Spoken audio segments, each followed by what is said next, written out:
To Yemen now, where the latest ceasefire between government troops and Houthi rebels is holding, and it's hoped that this will bring relief to the population, millions of whom are suffering from starvation. But an investigation by the Associated Press has found that much of the aid arriving in Yemen ends up in the wrong hands. The United Nations World Food Programme has also said today that its food is being stolen.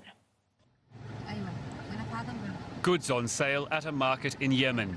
Desperately needed wheat and cooking oil.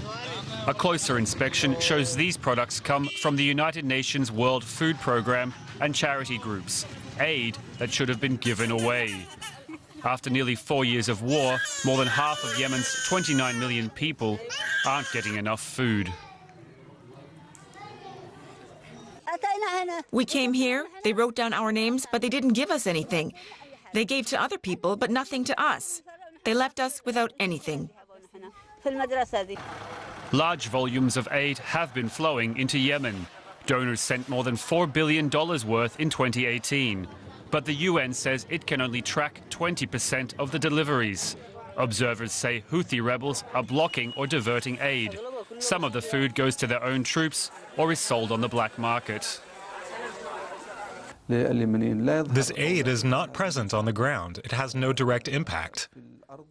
On the contrary, the more years pass, the worse the situation becomes, especially in the areas controlled by the Houthis. We're seeing very painful pictures. The Houthis were due to hand over control of the Hodeidah port under a peace deal recently negotiated in Sweden. But the UN says rebels are failing to fully honor their agreements. The residents of Hodeidah are still waiting for relief. Hodeidah has become a city of ghosts. It's an empty city because of the war, siege, and aggression.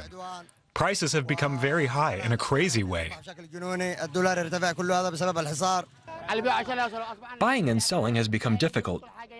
We live in a desperate situation. We can't meet our daily expenses. It's not living. We are physically and spiritually dead. A months-long investigation by the Associated Press also found problems with aid distribution in areas controlled by the Yemeni government. And it's the weakest who are suffering the most. UNICEF says some 400,000 Yemeni children aged under 5 are at risk of death from malnutrition. People in the Yemeni port city of Hodeidah say shelling is still going on despite a UN-backed truce. Houthi fighters agreed to hand over control of Hodeidah to a local coast guard to be overseen by the UN as part of a recent deal. But the government, backed by a Saudi Emirati coalition, says that hasn't happened. Mohammed Jamjoon reports. In Hodeidah, optimism, however cautious it may have been, has turned into confusion. Despite a UN-backed truce, there are reports shelling is still going on. Some residents accuse Houthi rebels of failing to hand over control of the port city as they had promised to do, as part of the recently signed agreement in Sweden. The talks about handing over the port of Hodeidah is a farce directed by the Houthi militias and with an international cover.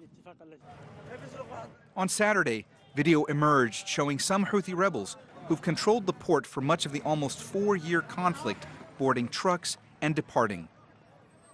According to the UN, the Houthis have indeed pulled back.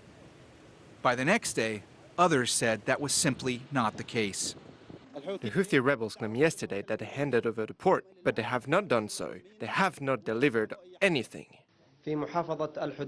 On Monday, however, Houthi rebels said it was violations by the Saudi Emirati coalition that's putting the Hodeidah agreement at risk.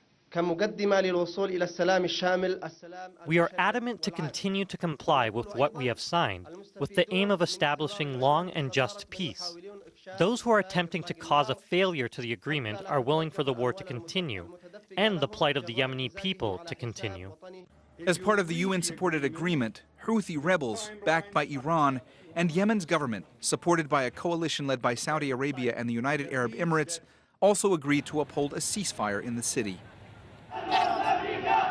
Aid workers had hoped humanitarian corridors could soon be opened and much-needed aid might be delivered. A scenario whose success relies on mutual trust, and one whose achievement seems more difficult with each new accusation. Mohammed Jamjoon, Al Jazeera. And the UN Food Agency is threatening to suspend some aid shipments to Yemen unless Houthi rebels do more to stop corruption. The World Food Programme says around 2/3 of aid delivered to Houthi-controlled strongholds, such as Sana'a and Sada, is stolen by armed groups. Up to 3 million people will be affected if the UN suspends assistance.